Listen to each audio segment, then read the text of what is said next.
Coming up tonight on YCN News, a 15-year-old Lebanon High School student remains in Dartmouth-Hitchcock Medical Center after suffering a heart attack. Vermont Governor Peter Shumlin adds a new member to the Senate, and the twin states of New Hampshire and Vermont represent the U.S. in the upcoming Winter Olympics. For more news, weather, and sports, it's time for YCN, your local view. Now, your daily digest of the Dartmouth-Lake Sunapee region, southern Vermont, and Windsor County. News, sports, weather, and all that is happening in our area. The news on YCN, your local view. Good evening, and welcome to this Monday edition of YCN News. I'm Rose Spillman. A 15-year-old Lebanon High School student remains in Dartmouth-Hitchcock Medical Center after a Hopkinton athletic director helped save his life. Chris Roberge suffered a heart attack during a basketball game between teams from Lebanon and Hopkinton on Friday night. Roberge was not playing at the time of the heart attack, reports the union leader. The Lebanon coach noticed Roberge was in medical distress and called out to a Hopkinton game referee for help. That help came quickly and efficiently from Hopkinton athletic director Dan Meserve. Meserve and others at the game stepped in. Meserve reported that it was a team effort that aided Chris before first responders arrived. Two parents with medical backgrounds worked with Meserve and other school officials to help the teen. First, CPR was performed. Second, Chris's heart was shocked twice with an AED or automated external defibrillator. The AED is in the gym, paid for by local fundraisers. Meserve took a refresher course in using the equipment, which looks like two paddles applied with electrodes to the chest. Lebanon High School principal Nan Parsons drove Chris's mother Caroline to Concord Hospital on Friday night. Principal Parsons also arranged for counselors to meet on the bus on which Roberge's teammates traveled back to Lebanon. Chris was flown to Dartmouth-Hitchcock Hospital. Later, he regained consciousness. It was reported Sunday that Parsons said the sophomore student recognizes people and is able to nod his head. Neither Parsons nor spokesperson for Dartmouth-Hitchcock could be reached today for comment. The lead-up to town meeting throughout New Hampshire continues on Saturday. School and town meeting votes will be held on March 11th or on dates specific to a community. Residents of Lebanon will have the chance this weekend to review the proposed $39.5 million school district budget. The meeting begins at 9 a.m. in the new middle school gym. Possible cuts to staff, including faculty, could become reality if voters agree with the recent $1 million in cuts the school board was asked to make.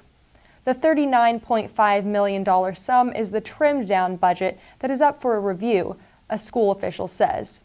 Saturday's meeting offers residents the chance to debate any spending proposals.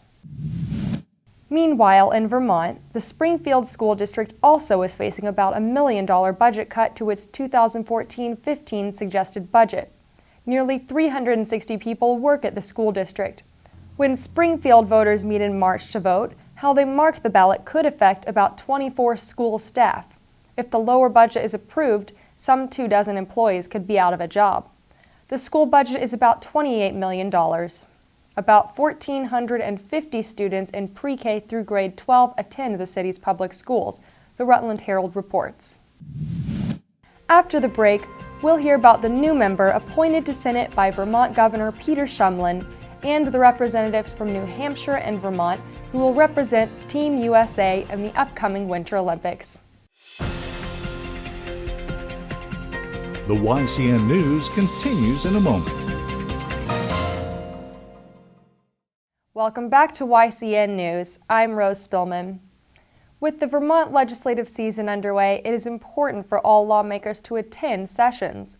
Governor Peter Shumlin today is adding a new member to the Senate so that voters' interests will be represented throughout Vermont. Attorney Michael Sirotkin of South Burlington will fill the seat left vacant by the late Sally Fox. Sirotkin is the widower of Fox. Fox, an advocate for public school students and residents with disabilities, died on January 10th. She was in her early 60s. Shumlin said other candidates came forward, yet Fox wanted her husband to carry out her work. 60 committee members agreed with Shumlin's choice today. CROC can also serves on the South Burlington Development Review Board and Vermont Legal Aid Committee. CROC will report to Montpelier beginning February 11th. The twin states of New Hampshire and Vermont will be well represented in the upcoming Winter Olympics. 13 athletes from Vermont and 9 from New Hampshire will head to Sochi, Russia to compete. From the Granite State, these men and women include Lebanon's Nick Alexander and Andover's Nick Farrell.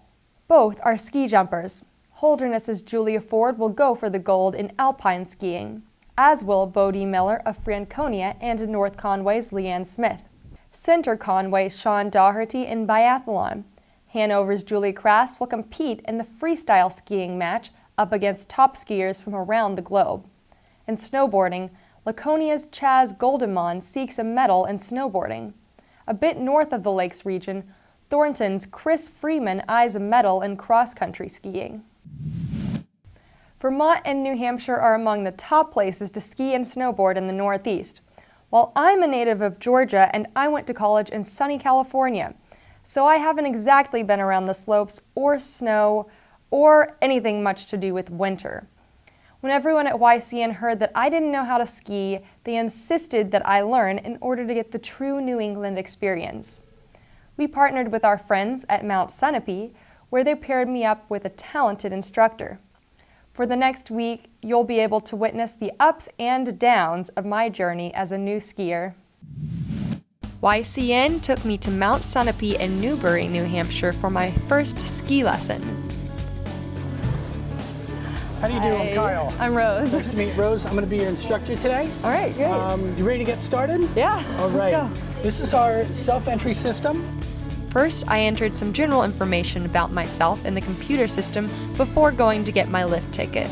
Hi, how are you doing? Hi, I'm good. Sunapee. Thank you. How can I help you today? We're going to do a start here package. Start here package? Okay, great. This is what's going to get you your equipment, all right? Thanks. So while we're waiting to get our boots, let's start talking about some goal setting for today. What are your goals for today? Well, my goal is to learn and definitely have fun, and I guess maybe not fall once. I'm sure we can accomplish all of those goals. Okay. And I think somebody's ready for us over here at boot fitting. Yeah. So step on over. I learned that ski boots are meant to be tight, and toes are expected to touch the front of the boot as long as they are not crunched. After receiving my boots, they asked me about my skiing experience to assess what length of skis will be best suited for my ability. There we go. And we're going to have your binding release set on 4 today. And that's based on your height, weight, skiing ability. Not an absolute guarantee against injury. It's up to you to ski safe and in control.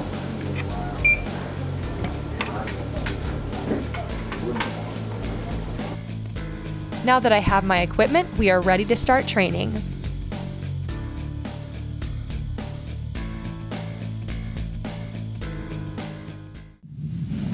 Tomorrow we'll continue on the snow with my ski lesson at Mount Sunapee. Welcome back to YCN News. I'm Rose Spillman. Now Matt McDonald will have a look at our weather for the next 5 days, and he'll take a look at some local high school sports. Thanks, Rose. Tomorrow will be sunny with highs in the teens and lows down to 0, so be sure to dress warm. Wednesday will have a high of 18 degrees with lows in the single digits. Thursday temperatures will rise to bring highs in the upper 20s and a low of 14 degrees. Friday we're expecting snow showers, so take caution when traveling.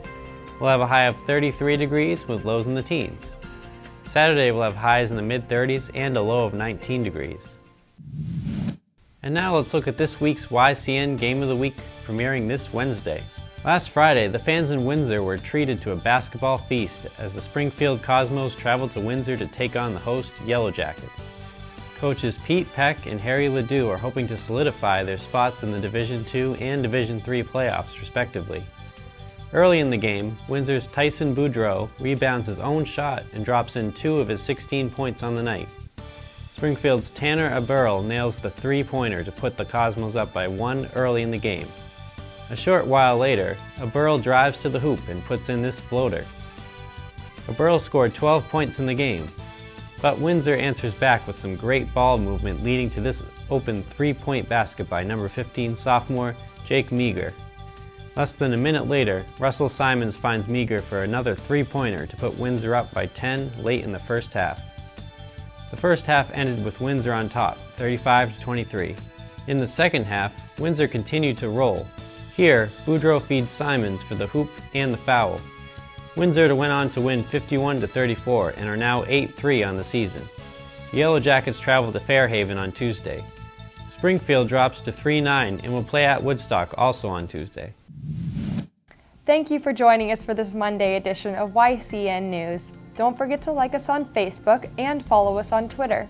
And you can watch our programs anytime online at www.ycnnow.com. Be sure to tune in tomorrow to hear from Laura LaRuio and Scott Blewett on the New London Winter Carnival. I'm Rose Spillman for YCN, your local view. Good night.